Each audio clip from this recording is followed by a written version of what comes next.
Chalo, we're going to talk about the next chapter now. It is about revolts before 1857. Okay, so 1857 का revolt was important revolt.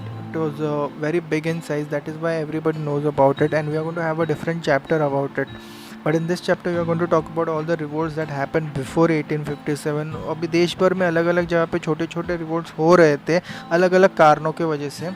And we are going to list down those reasons also. We are going to list down the revolts names also, and we are going to also list down the name of the people associated with it. Okay, abhi in this chapter we are going to talk about various revolts like civil uprisings, tribal uprisings, peasant movements, and also military revolts. ठीक है, so first we'll start with civil uprisings. Okay, तो civil uprising में पहला है सन्यासी revolt. It happened in 1763 period.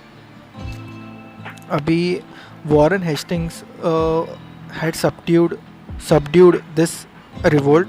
This revolt is mentioned in Anand Math, which was written by Bankim Chandra Chatterjee. This revolt का area जो था, it was in Bihar and Bengal, and it had equal participation of Hindu and Muslims. So it was also called as Fakir revolt. अभी Hindus के side से थे Manju Shah and Devi Chaudrani, and from Muslim side there was Chirag Ali, and this was particularly and first an early important civil uprising. ठीक है, फिर अलग अलग जगह पे ब्रिटिश पॉलिसीज़ की वजह से भी अब सिविल अपराइजिंग हुआ, जैसे कि सूरत rights because of salt duty of British, then Bareilly riots because of police tax and municipal tax of British, then Banaras agitation because of house tax जो ब्रिटिश लोग लगाते थे. अभी देखो अलग अलग रीजंस है सिविल अपराइजिंग्स के लिए. अभी there are many reasons, but जो प्राइमरीली सामने आते देर इज़ फेमाइन या फिर ड्रॉट. और ब्रिटिश लोग ड्रॉट वगैरह को कंसिडर नहीं करते थे. वो लोग बोलते थे उनका जो शहर है वो लैंड रेवेन्यू देना ही पड़ेगा no matter what the weather conditions are. So इसकी वजह से गुस्सा जनरेट होता था पॉपुलेशन में और फिर रिवोल्ट्स हो जाते थे. फिर बैड इकोनॉमिक्स, ब्रिटिश लोग का इकोनॉमिक्स वाज बैड. वेल, वो लोग के लिए वो प्रॉफिटेबल था, बट इन जनरल सोसाइटी के लिए it was not good because वो लोग हाई लेवल के लैंड रेवेन्यूज़ लगाते थे. फिर ज़मींदार दे हैड अपॉइंटेड, वो अलग अलग सिस्टम्स, राइट वाली सिस्टम, माल वाली system etcetera. We are going to study about it later on. And उसके वजह से जो भी लोग थे ना उनके ऊपर बहुत प्रेशर और बर्डन बहुत ज़्यादा पड़ता था. ठीक है, सो वो था. फिर जो इंग्लिश लोग का प्रॉब्लम क्या था, they used to interfere in the tribal customs also. ठीक है, तो वहाँ पे इंटरफियर कर दिया तो वहाँ से रिजेंट आएगा वो पॉपुलेशन से. फिर जो कॉलोनियल लॉज थे वो भी ओनली जो एकदम हाईली एजुकेटेड है या फिर ब्रिटिश लोग के फेवर में ही जाते थे हमेशा. कोई भी जस्टिस का कोई केस हो या एक्सेट्रा, तो उसकी वजह से रिजेंट बढ़ रहा था. फिर अलग अलग ड्यूटीज़ लगाते थे अलग अलग जगह पे. फिर अलग अलग टैक्स लगाते थे, जैसे salt duty, police tax, poll tax, ये टैक्स वो टैक्स. अभी इंडिया के लोग को ये सब ऐसे अलग अलग टैक्स के नाम पे कुछ भी उन लोग से पैसा लेते थे तो रिजेंटमेंट बढ़ता था. और उसके ऊपर सबसे डिफ़िकल्ट चीज़ क्या था, इंग्लिश से तो डायरेक्ट कॉन्टैक्ट आता नहीं था. डायरेक्ट कॉन्टैक्ट आता था ज़मींदार एंड लैंडलॉर्ड से. और इंग्लिश लोग ने क्या किया था, वो ज़मींदार एंड लैंडलॉर्ड्स को अपने हाथ में ले लिया था. और zamindar and landlords they used to take high amount of money from the people. फिर लोग क्या हो गए कि वो भड़कने लग गए ज़मींदार एंड लैंडलॉर्ड्स पे पहले, और उसके बाद वो ब्रिटिश लोग पे भड़कने लग गए. So these were all some of the reasons. Okay, आगे आगे चैप्टर में अलग अलग अभी मैंने लिस्ट डाउन एक साथ नहीं किया है, बट अलग अलग रिवोल्ट के साथ we are going to talk about the various reasons also. ठीक है, फिर देन देखो एक एग्जाम्पल है जैसे कि नायक पॉलीगार्स जो लैंडलॉर्ड्स थे इन साउथ. सो दे वर होल्डिंग पॉलीगम्स. फिर वहाँ पे फिर लैंड रेवेन्यू देने का, फिर लोग रिजेंटमेंट करेंगे, फिर रिवोल्ट होता था। ये एक एग्जांपल था। आगे आगे अलग ऐसे बहुत सारे एग्जांपल दिखेंगे। अभी एग्जांपल मंडीपुर वेस्ट बंगाल में जो अपराइजिंग हुआ, civil uprising, it was under Damodar Singh. फिर next important revolt was Moamoria revolt. It was, इसका कॉन्सेप्ट क्या है, इसमें क्या, the local people had given challenge to the Ahom king. ठीक है, सो द लोकल पीपल जो उनका कास्ट था, they used to follow Aniruddha Deva. और जिन अनिरुद्ध देवा का पीरियड कितना था, 1553 टू 1624। ठीक है, but these people used to follow him and वो रिलीजियस में कुछ इशू आने लग गए थे। एंड ऑल्सो द रिवोल्ट में king of Darrang was helped by Burkandes, who were Muslim soldiers, and they together along with people revolted against the Ahom king. अभी Ahom king ने क्या किया, he took British help, and British help लिया तो British लोग बोले हम लोग को ये एरिया चाहिए, और उस हिसाब से वो ब्रिटिश रूल का रूल वहाँ पे एस्टेब्लिश हो गया। और उसके बाद वो लोग टैक्सेस वैक्सेस लेने लग गए, उसकी वजह से और रिवोल्ट बढ़ने लग गया। ठीक है, नेक्स्ट है रिवोल्ट ऑफ राजा ऑफ वजिनग्रम इन 1794। तो इसके अंडर ये रिवोल्ट के अंदर क्या आता है, battle of Padmanabhan with British in the Visakhapatnam area. Next is the Gorakhpur ijara revenue, इजारा मतलब revenue farming system, which was done by Alexander Hannay. वो गोरखपुर में उसने ये इजारा सिस्टम को बहुत ज़्यादा रेवेन्यू फार्मिंग को स्ट्रॉन्ग बना दिया था, और उसकी वजह से लोगों के पास ड्रॉट और इसके वजह से पैसे नहीं थे, and he used to take the revenue. तो फिर लोगों ने वहाँ पे अपराइजिंग किया। Next is uprising in Palamu, Palamu in Jharkhand Bihar area. It was under a Chero chief Bukan Singh. Next is uprising in Ganjam, ये उड़ीसा एरिया में है, अंडर ज़मींदार सत्रिका भंज। ठीक है, next is in Kerala the uprising was because Varma Pazhassi Raja, also called as Kerala Simham और पाइचे राजा, he was the head of the Kottayam in Malabar, and he was very strong. He resisted Hyder Ali's, he resisted Tipu Sultani, and he also resisted the British people. ठीक है, and after the third Anglo-Mysore war, the British took on the Kottayam area, and then British लोग का वही policy tax लगाने का, बहुत ज़्यादा tax लगाने का, and then people got angry and they revolted. ठीक है, next is a civil rebellion in Awadh area in 1799. अभी इसमें क्या था, Wazir Ali Khan who was nawab placed by British there, वो ब्रिटिश लोग बहुत इंटरफेयर करने लगे थे. That's why he killed George Cherry was a British resident there, and this was called as Massacre of Benares. Next is a Polygar revolt in 1795 to 1805, when Nawab of Arcot gave Trinaveli and Carnatic areas to East India Company. Therefore, abhi East India Company started to take higher tax. Therefore, there was revolt under Kattabomman, Nayakan, Polygar, and also there was rebellion later on by Marudus under Maruthu Pandian,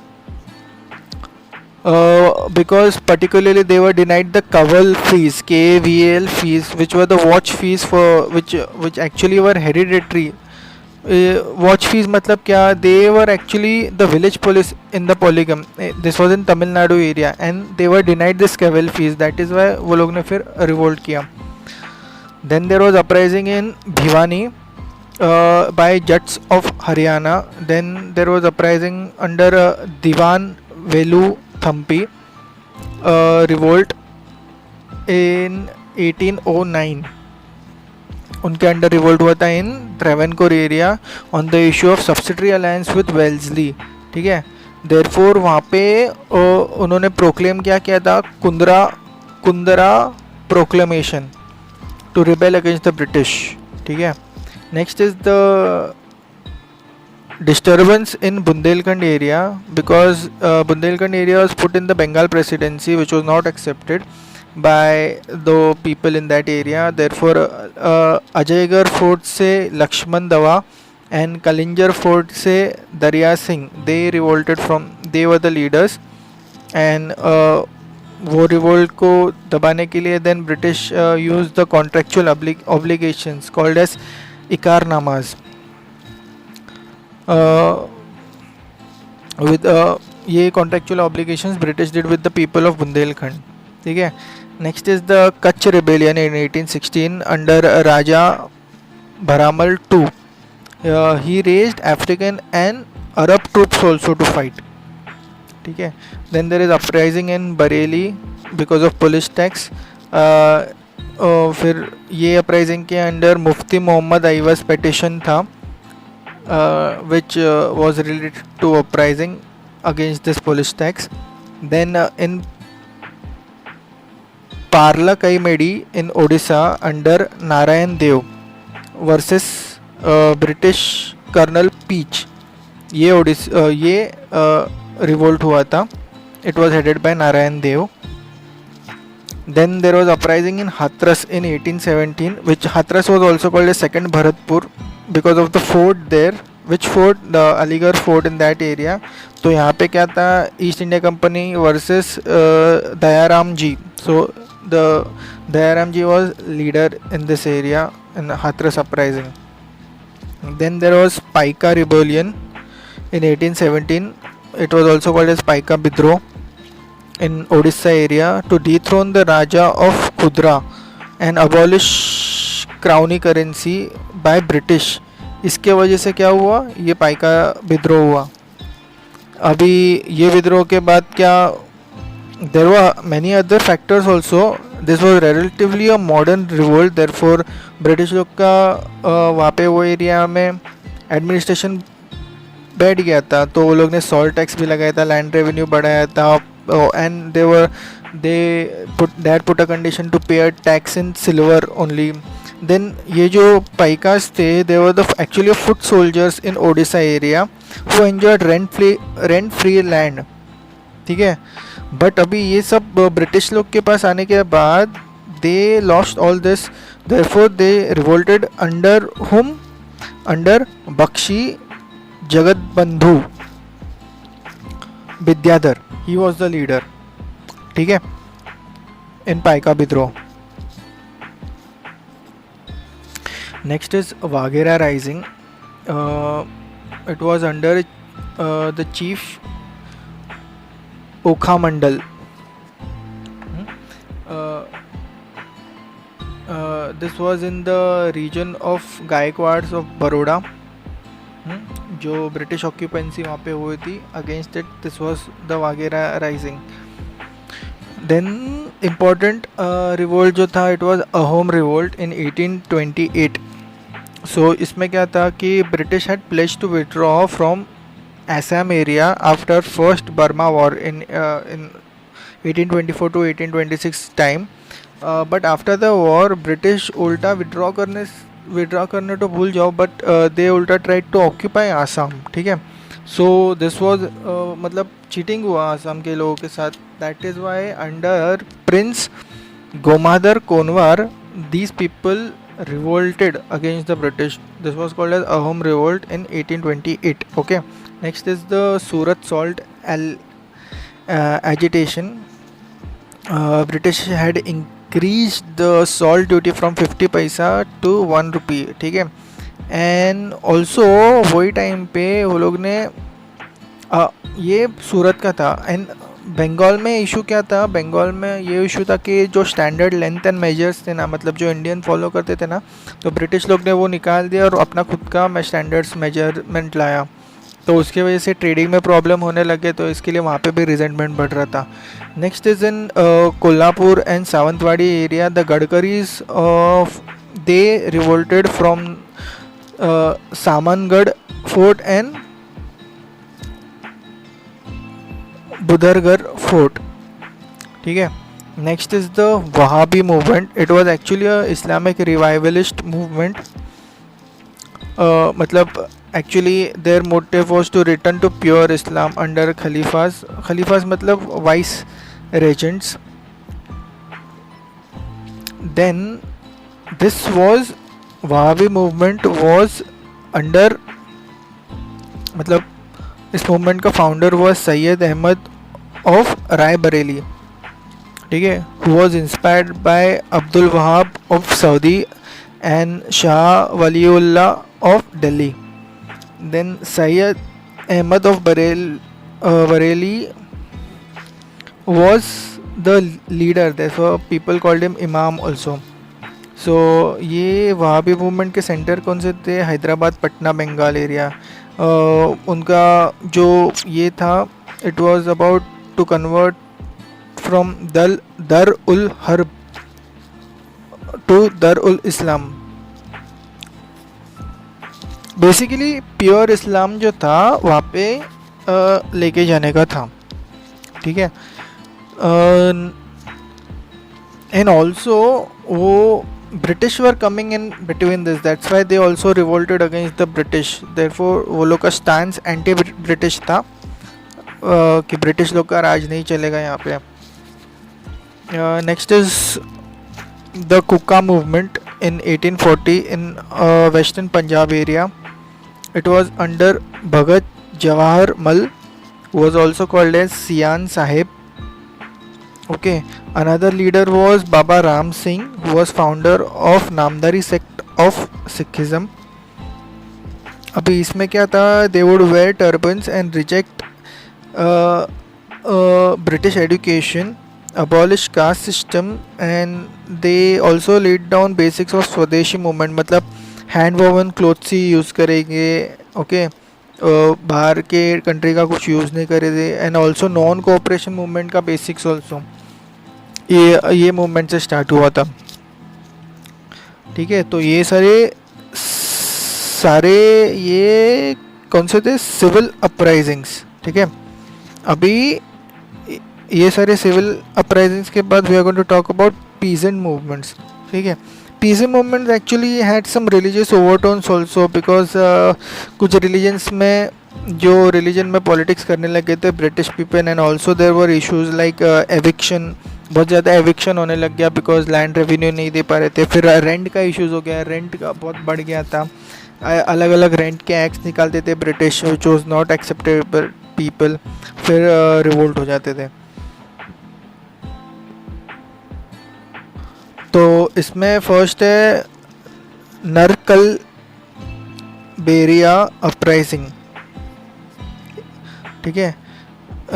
in west Bengal region by Mir Nithar Ali, was also called as Titu Mir. His lifetime his actually period was between 1782 to 1830. ठीक है. Actually this movement was inspired by Faraizi movement which was happening in that area, West Bengal area only. We are going to talk about it ahead. And देखो ये जो नरकल बेरिया uprising था, it was actually first armed peasant. It is considered first armed peasant movement. It was actually against Hindu landlords who actually imposed beard tax. Okay. जो beard tax लगाने लग गए थे, इसकी वजह से रिलीजन में इशू आ गया था. इसकी वजह से वो रिवोल्ट हुआ था. अदरवाइज वो इकोनॉमिकली इतना कुछ इशू नहीं हो रहा था.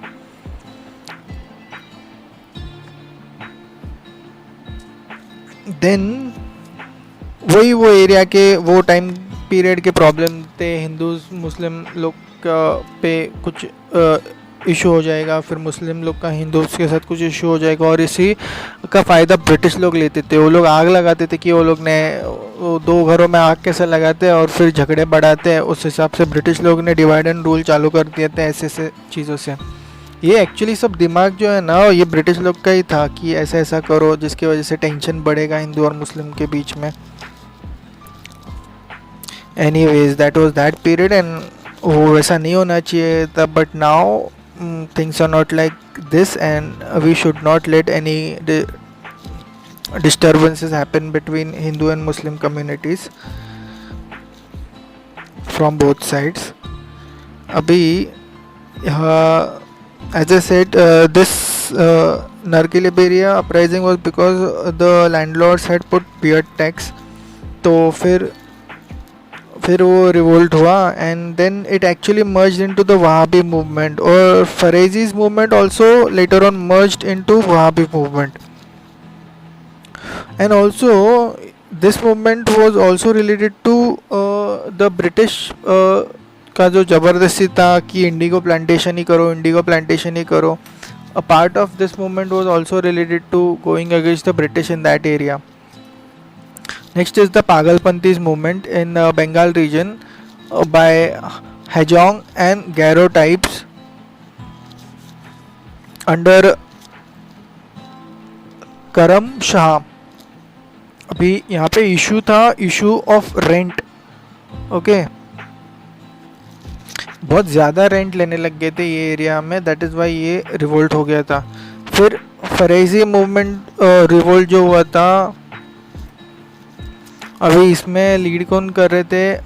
हाजी Shariatullah, who was son of Dadu Miyan, and Haji Shariatullah of Faridpur area in East Bengal region. This movement also later joined the Wahhabi movement. Okay, so इसमें भी the tone was to expel the English intruders.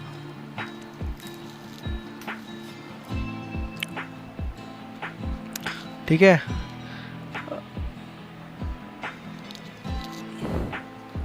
और जो भी रेंट के इश्यूज होते थे, ज़मींदार लोग रेंट ज़्यादा लेने लग गए थे, so they went against them also. Next is Moplah uprising, also called as Malabar uprising in Malabar region. तो ये 22 रिबेलियंस हुए थे between the period 1836 to 54. This was because of increase in land revenue and reduction in size of land.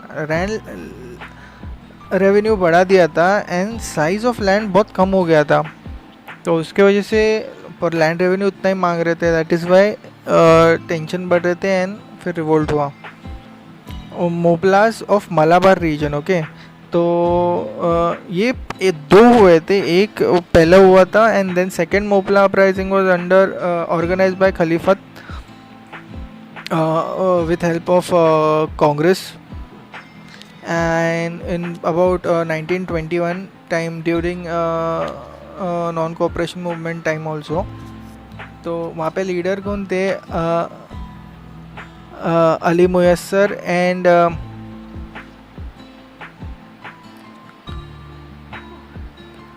वरियंकनाथ Haji. Okay, अभी यहाँ पे क्या हो गया कि ये मूवमेंट इतना आगे कांग्रेस आफ्टर कांग्रेस में खलीफत कांग्रेस का इशू थोड़े हो गए थे, हिंदू मुस्लिम डिफरेंसेस हो गए थे, that is why this movement could not go ahead. और फिर ये मूवमेंट के बाद ही थोड़ा वो वैगन ट्रेजेडी एपिसोड हुआ था. ठीक है, next is the peasant revolt in 1857.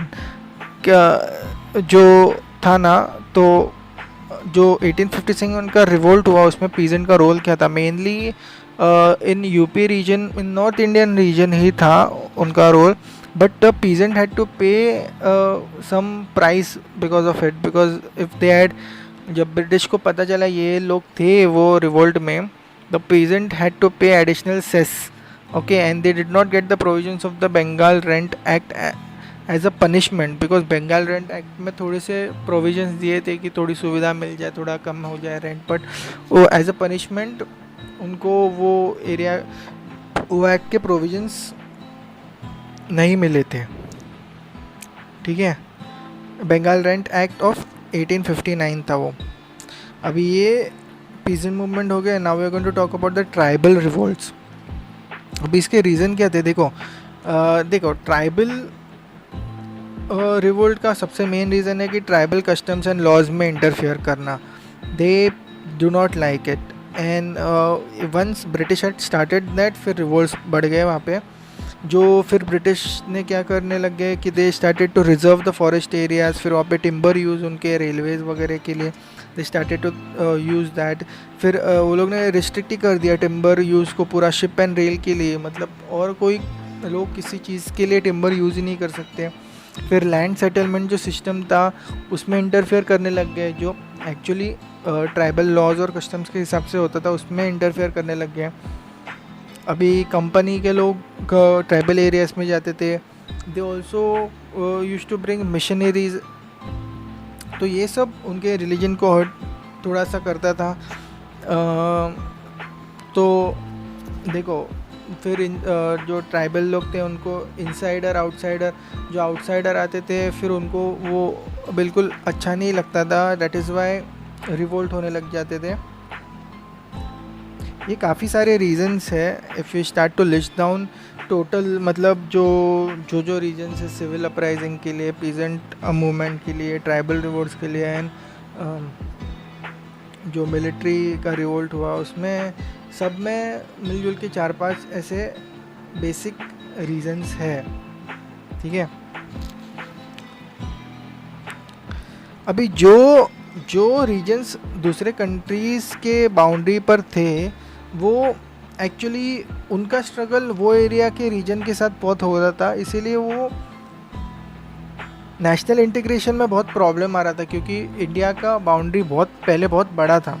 ठीक है, और अलग अलग किंगडम्स के अलग अलग लोगों के साथ इश्यूज चल रहे थे, इसके लिए वो इश्यूज ख़त्म होने तक वो नेशनल इंटीग्रेशन हो नहीं पाया एंड थोड़ा लेट हुआ, उसके वजह से लेट इंडिपेंडेंस मिला। ऑल्सो वो टाइम पे डीसेंस्क्रिटाइजेशन मूवमेंट चला था, example Meiteis organised movement during the Churachand Maharaj rule, because हर एक जगह पर कुछ मिशनरी एक्टिविटीज़, कुछ सेंस्क्रिटाइजेशन का एक्टिविटीज़ हो रहा था, सो वो रिलीजियस ओवरटोन भी था ट्राइबल रिवोल्ट्स को।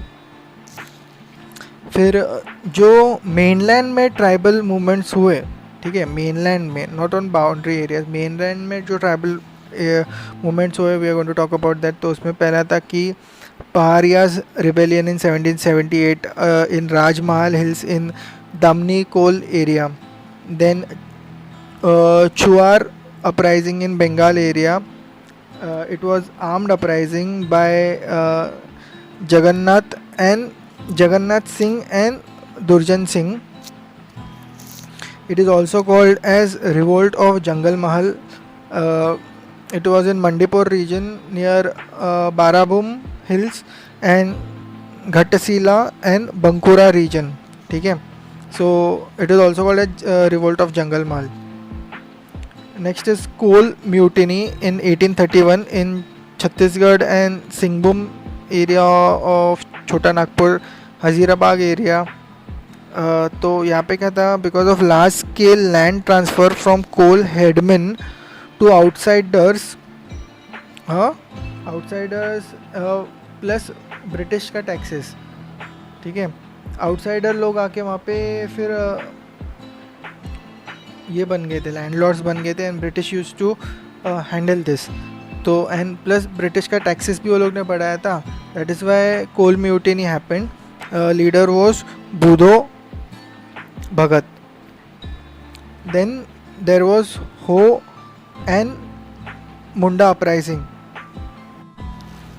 तो अभी जो हो अपराइजिंग था, it was under Raja of Porahat in Jharkhand region of Singhbhum. ठीक है, and then the Mundas uprising, ये कौन सा एरिया था, बेसिकली ये लोग ने पूरा छोटा नागपुर एरिया को कवर किया था। They protested against the new farming revenue policy. अभी न्यू फार्मिंग रेवेन्यू पॉलिसी के अगेंस्ट थे दोनों भी, हो एंड मुंडाज अपराइजिंग था वो न्यू फार्मिंग रेवेन्यू पॉलिसी के अगेंस्ट ही था, but later in 1899 Mundas uprising ने बहुत पीक टच किया। It was under Birsa Munda, okay, then Ranchi region. So this uprising is also called as Ulugan uprising. Ulugan uprising, it was against feudalism and zamindari, more against feudalism and zamindari directly than British directly. Okay, so they claimed the Mundas. They claimed the area of Chota Nagpur area. ठीक है. So this was Ho and Munda uprising. Next is Santhal rebellion in 1855, where the Agri people had settled in Rajmahal Hills. They claimed the land between Bhagalpur area and Rajmahal area, और they claimed it, and ये claiming ही actually revolt बन गया because वो area British cover कर रहे थे. ठीक है. This Santhal rebellion was under Sidhu and Kanhu brothers. Next is the Khond uprising in 1837 to 56 in the hills of Odisha to Visakhapatnam. ये पूरा एरिया विशाखापट्टनम इन आंध्र प्रदेश, इतना एरिया कवर किया. It was led by Chakra Bisoi with Gumsar and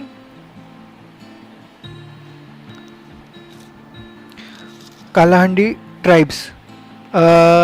Their basic was to oppose the zamindars and allow, and they were, देखो British ने क्या किया था, कुछ पॉलिसीज वगैरह किए थे, and then they had stop the human sacrifice वाला ट्राइबल कस्टम. अभी tribal people they did not like this, and because of that also the resentment grew. So दो तीन चीज़ें it formed the Kond uprising. ठीक है. Next is the Koya revolt in the East Godavari region of Andhra Pradesh. Under the Kond Sara chief, it was led. Later on Raja Anantiyar also helped. Also important personality who handled this revolt was Toma Sora. Okay, so this revolt was basically for denying the customary rights of forest land to the people of that area. That is why the Koya revolt happened. Next is the Bhil revolt of 1817. In the Western Ghats region के पास में हुआ था. It was helped because it was helped under reformer Govind Guru in Rajasthan area. This was for creating the Bhil Raj. Okay, so he was acting as the leader. Next is the Koli uprising. It was in the neighborhood of Bhil area only. Koli uprising was because of unemployment issues in that region. Then there was Ramosi uprising in Western Ghats area, properly Maharashtra area, where देखो Ramosis were employed by Marathas, but they had now lost the livelihoods. और British लोग वो लोग ने उनको employment दिया नहीं था. So because of that there was revolt under Chittur Singh, and in 1822 period, and also important personalities in this rising were Umaji Nayak of Pune, Raja Pratap Singh of Satara. ठीक है. अभी next is the नई खंडा movement, Naikda movement in Madhya Pradesh. Next is the Kharwar movement in Bihar region. It was on the issue of revenue settlement. Next is the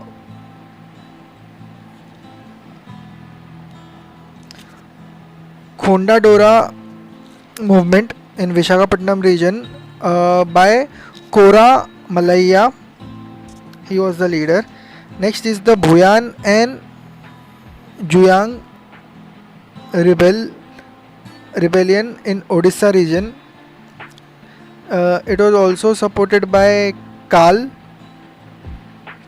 मतलब Bhuyan, Juyang and Kal rebellion in Odisha region under Dharni Dhar Nayak in nearly 1867, and Ratna नायक. यहाँ पे issue क्या हो गया था, देखो, after there Raja had died, the जो next राजा था it was based on the patronage of British, और फिर वो ब्रिटिश के हिसाब से वर्किंग ना हो पाए, इसके लिए ये रिवोल्ट हो रहे थे. ठीक है. नेक्स्ट इज ताना भगत movement of Mundas and Oran tribes by Jatra Bhagat. So it is related to the Sanskritization movement that the gods delegate, God has sent his delegate to free the tribals. ठीक है. Next is the Rampa revolt in Andhra Pradesh by Alluri Sitarama Raju of Koyas. It was against the British in 1920s. ठीक है. अभी it was his revolt was basically against the 1882 Madras Forest Act. Okay. Because वो forest system को पूरा change कर रहे थे, and he wanted to allow the Podu agri system, which is actually a part of shifting cultivation in that area. He was also against zamindari, and he was also called as Manayam Virudu, मतलब hero of the jungle. Next is the Bastar revolt in Jagdalpur because of the forest fines and levies. वहाँ के लोगों ने revolt किया था. Next is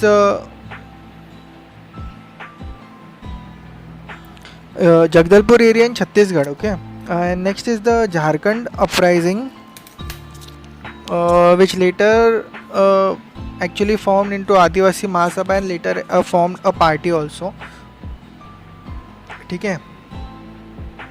Next is the forest satyagraha by Chenchu tribes in Andhra Pradesh, and then the Karavas of Jharkhand Bihar region.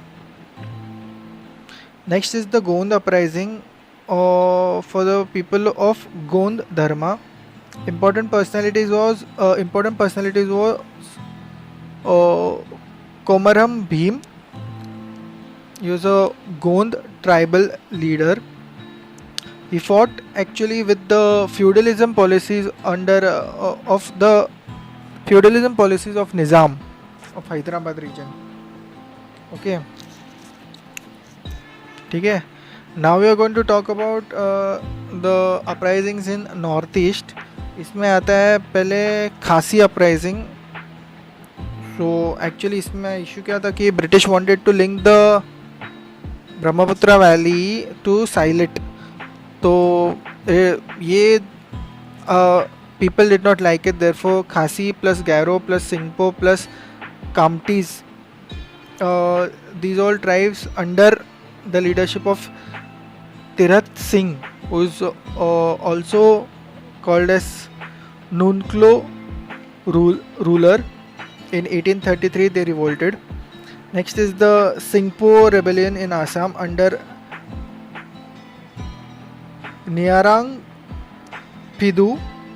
Next is Khamti rebellion in Assam. Next is Luasis rebellion in Manipur.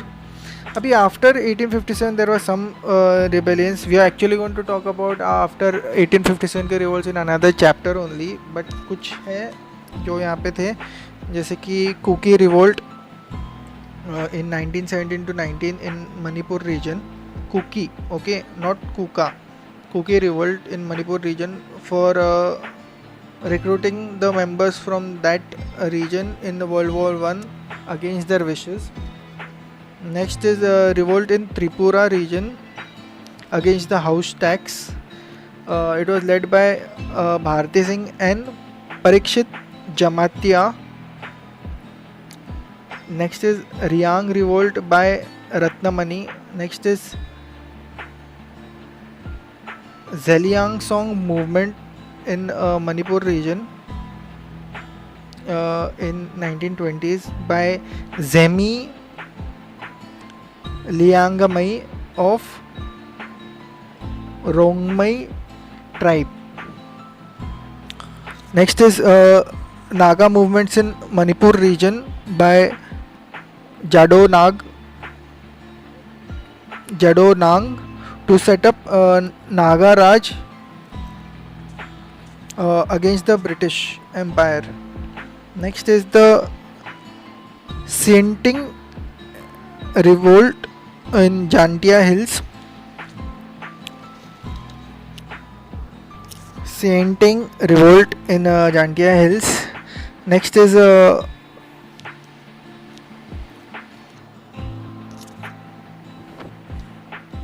Phulgari peasant revolt, Safla peasant revolt.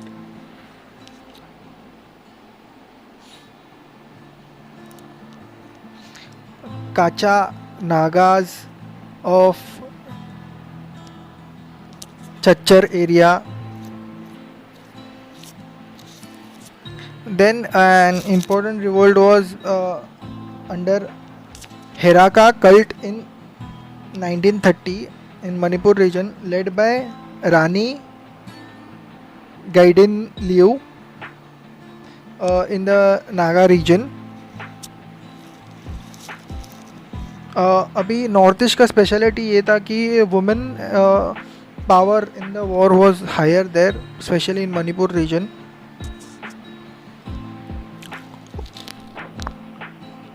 Next we are going to talk about sepoy mutinies, मतलब military में जो revolt हुए वो. Sepoy मतलब Indians.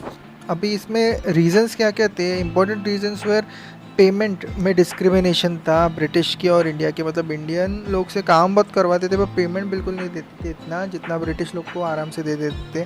फिर promotion नहीं देते थे, फिर प्रमोशन का इशू था. देन फॉरेन अलाउंस मतलब भत्ता, they did not get it for fighting in foreign regions. Indians did not get it. तो ये सब की वजह से काम बहुत करवा के लेते थे पर पैसे नहीं दे रहे थे. इसकी वजह से टेंशन बढ़ रहा था.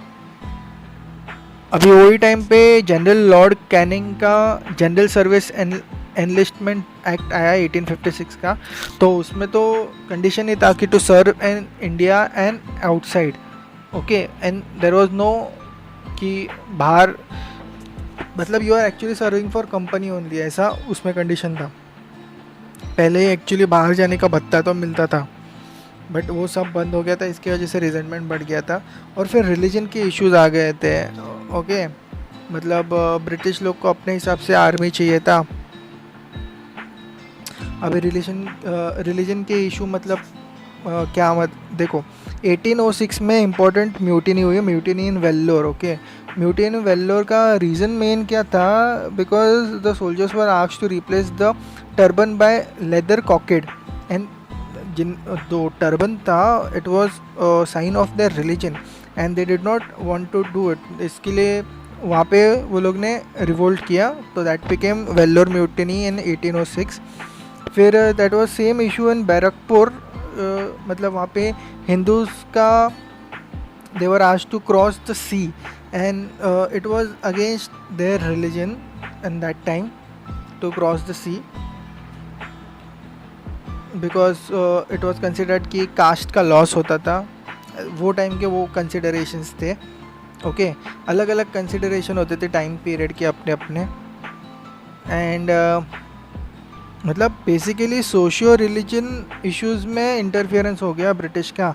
दैट इज़ वाई ये म्यूटिनीज और रिवोल्ट्स होने लग गए. तो बेसिकली वेल्लोर म्यूटिनी जब हुआ सो वहाँ पे वो लोग ने they unfurled the banner of revolt. Okay, जो फ्लैग था वो मैसूर के रूलर का था. ओके, देन फिर उसके पहले बहुत पहले छोटी सी म्यूटिनी हुई थी 1764 में, बंगाल म्यूटिनी बोलते हैं उसको. फिर शोलापुर रेजिमेंट में हुई, ग्रैंडियर रेजिमेंट इन असम हुई, अलग अलग जगह पे अलग अलग नेटिव इन्फेंट्रीज में अलग अलग जगह पे अलग अलग टाइम पे म्यूटिनीज होते रहे, even before 1857 and even after 1857, because जो ब्रिटिश का वर्क कल्चर था या फिर उनका बिहेवियर था towards Indian soldiers was not good. वो लोग से काम करवा के लेते थे, they used to send them for a long rigorous, और खुद जो वो लोग के कमांडर्स थे वो कुछ नहीं करते थे, and they used to get payment, they used to get promotion, and Indians who deserved it they did not get promotion and payment. That is why वो इश्यूज होने लग गए थे। एंड फिर इवेंचुअली तो 1857 में जो रिवोल्ट हुआ उसके बाद तो फिर बहुत बड़ी लेवल की मिलिट्री रिवोल्ट्स हो गए वही टाइम पे, एंड फिर वो सब चेंज होते गया बाद में। ओके, अभी इतने सारे इसमें डिफ़िकल्ट नेम्स थे, प्रोनाउंसिएशन उसका इतना गलत, मतलब इतना डिफ़िकल्ट था कुछ जगह पे। मे बी मैंने तो अपने हिसाब से स्पेलिंग के हिसाब से वो करेक्ट प्रोनाउंसिएशन करने का कोशिश किया। स्टिल जो प्रोनाउंसिएशन अगर गलत हुआ होगा तो आई apologise, I say sorry, and I hope that's this should not create any issue in basically understanding ये कितने इंपॉर्टेंट रिवोल्ट्स वगैरह हुए थे। See these are all important revolts with respect to UPSC exam. उसके बाद भी देर आर सम रिवोल्ट्स, फिर वो when you study more, when you go into depth, you will find it. Okay, so this was all about this chapter for before 1857. There are going to be a lot many more after 1857 also, and we're going to talk about it that later.